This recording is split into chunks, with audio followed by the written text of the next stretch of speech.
ಮುಂಗಾರು ಮಳೆ ಕೈಕೊಟ್ಟು ಜೀವನಾಡಿ ತುಂಗಭದ್ರಾ ಜಲಾಶಯದ ಒಡಲು ಸಂಪೂರ್ಣ ಬರಿದಾಗುತ್ತಿದ್ದರೂ ಬಳ್ಳಾರಿ ಹಾಗೂ ವಿಜಯನಗರ ಜಿಲ್ಲೆಯ ಅನ್ನದಾತರು ಮಾತ್ರ ಧೃತಿಗೆಡದೆ ದೈವ ನಂಬಿ ಕೃಷಿ ಚಟುವಟಿಕೆಗೆ ಮುಂದಾಗಿದ್ದಾರೆ.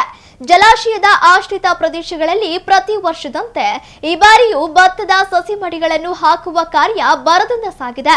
ಕಳೆದ ವರ್ಷ ಇದೇ ಅವಧಿಯಲ್ಲಿ ತುಂಗಭದ್ರಾ ಜಲಾಶಯದಲ್ಲಿ ಬರೋಬ್ಬರಿ 30 ಟಿಎಂಸಿ ನೀರು ಸಂಗ್ರಹವಿತ್ತು. ಇದರಿಂದಾಗಿ ರೈತರು ಯಾವುದೇ ಆತಂಕವಿಲ್ಲದೆ ನಿಶ್ಚಿಂತೆಯಿಂದ ಕೃಷಿ ಕಾರ್ಯದಲ್ಲಿ ತೊಡಗಿದ್ದರು. ಆದರೆ ಈ ಬಾರಿ ಜಲಾಶಯದಲ್ಲಿ ಪ್ರಸ್ತುತ ಕೇವಲ 9 ಟಿಎಂಸಿ ನೀರು ಮಾತ್ರ ಲಭ್ಯವಿದ್ದು ಜಲಾಶಯ ಸಂಪೂರ್ಣವಾಗಿ ತಳಮುಟ್ಟಿದೆ. ಇದು ನದಿ ನೀರನ್ನೇ ಆಶ್ರಯಿಸಿರುವ ಲಕ್ಷಾಂತರ ಹೆಕ್ಟೇರ್ ಪ್ರದೇಶದ ರೈತರ ನಿದ್ದೆಗೆಡಿಸಿದೆ.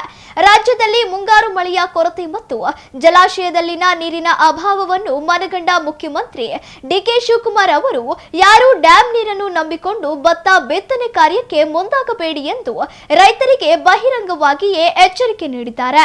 ಆದರೆ ಕೃಷಿಯನ್ನೇ ನಂಬಿ ಬದುಕುತ್ತಿರುವ ಇಲ್ಲಿನ ರೈತರಿಗೆ ಬೇರೆ ಪರ್ಯಾಯ ಮಾರ್ಗವಿಲ್ಲದಂತಾಗಿದ್ದು ಮುಂದಿನ ದಿನಗಳಲ್ಲಾದರೂ ವರುಣದೇವ ಕೃಪೆ ತೋರಲಿದ್ದಾನೆ ಎಂಬ ನಂಬಿಕೆಯ ಮೇಲೆ ಅನ್ನದಾತರು ದೊಡ್ಡ ಸಾಹಸಕ್ಕೆ ಕೈ ಹಾಕಿದ್ದಾರೆ.